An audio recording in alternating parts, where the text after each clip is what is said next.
this video, I'll show you how to make single cycle loop samples of the bass patch in this micro Moog. The looping technique can be used with many other instruments. My power sampling videos will cover the techniques to make the most of vintage gear. You'll discover that vintage is not obsolete. Single cycle looping is a method of looping a sample of a pitch sound with a very short loop. So the loop to sustain the sound takes little space and RAM. Just about every digital synth uses this method of looping sounds. It's really essential to work with this technique with vintage instruments like this Yamaha SY99. So I'm really baffled that there's no information on the web about calculating the cycles for different pitches. When I do a web search, the only place that had the info was a post that I made over 10 years ago on a Yamaha musicians forum. Here's a bass and pad split I created using samples on the Akai S1000. I'm just using the SY99 as a controller to the S1000. As I play, try to guess how much sample memory I used to make the patch.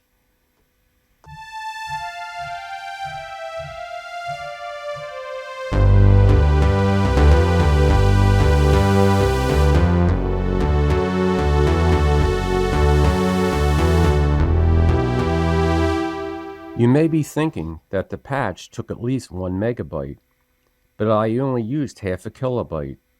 I just used this saw wave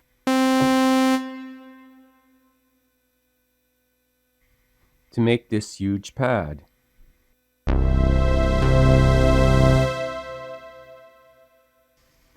It's a small sample that's only 256 sample words long. The term sample words is pretty confusing. I think a better term is audio pixels. A lot of vintage instruments like the Akai S1000 display the available memory in audio pixels instead of megabytes. If you have a vintage sampler, here is the math to convert the memory from sample words to audio pixels. You take the sample words and then divide it by 512. That equals the kilobytes. And then to calculate the megabytes, the kilobytes are divided by 1024. I know from experience when I got a sampler with 120 megabytes of RAM, I stopped looping my samples because I really didn't need to. But when I started working with the Yamaha SY99, I had to develop my looping skills to make the most of 3 megabyte memory. Vintage digital synths of the 80s were powerful instruments, but all of them had limited time for samples, ranging from 8 megabytes of the emulator 3 to the mere quarter megabyte of the Chord DSS1. Since there's no information on the web about single cycle loops, I imagine musicians would be basically clueless to work with such instruments. It seems to be a lost art. To find the length of a single cycle loop, I can use the emulator 4's calculator, which I go into Edit, then under Utilities, and then this is where the calculator is found.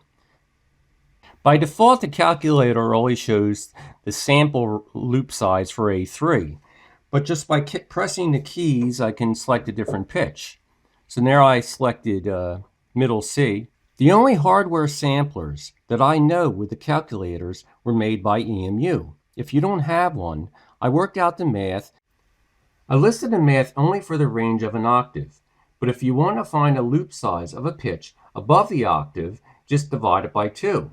And if you want to find a pitch below the octave, just multiply it by 2. Here's another list that can be useful. I listed the pitches that I usually sample at. I find it bizarre that I can't find this info on the web. It'd be as if you couldn't find info on shutter speed for photography. Okay, time to record some bass samples. Yeah, I chose this sound because it's a little brighter. It'll sound okay on a cell phone, but I think it would be best to listen through headphones to get the most out of this video. When I sample a synth, I usually sample it in fifths. So I'll start with this G.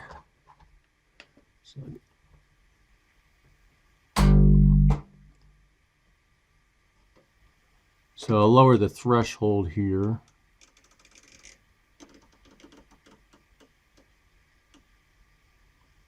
And I'll arm it.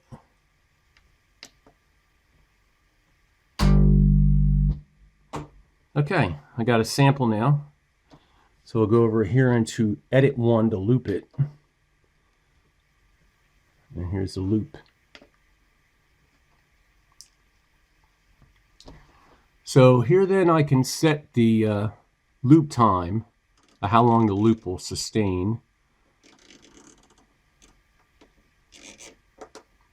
That's sort of a pain. Now the loop time for a sample at this G will be close to what they're having here. Wait a second. It'd be 450.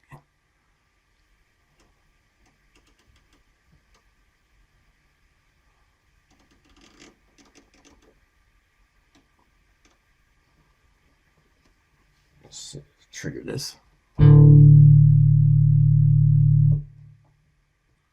Yeah, so now it's sustaining, but there's a little buzz in it. So now I got to go over here and find a better loop point. All right, that's pretty good.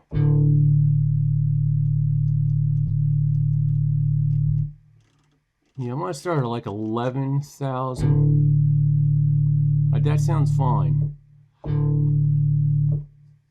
So now I can go in here to trim.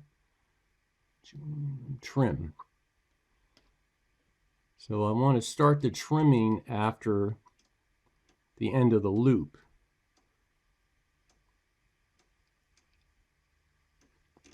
Oh, wait a minute. That's backwards. All right.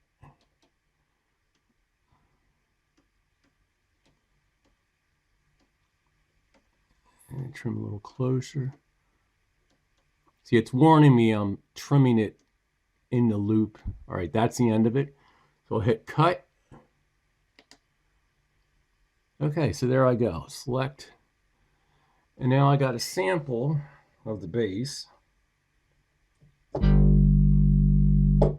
Okay, yeah, the sample's about half a second because the 11,840 at 22,000 kilohertz is about that. So yeah, that's the pretty much what I wanted to show.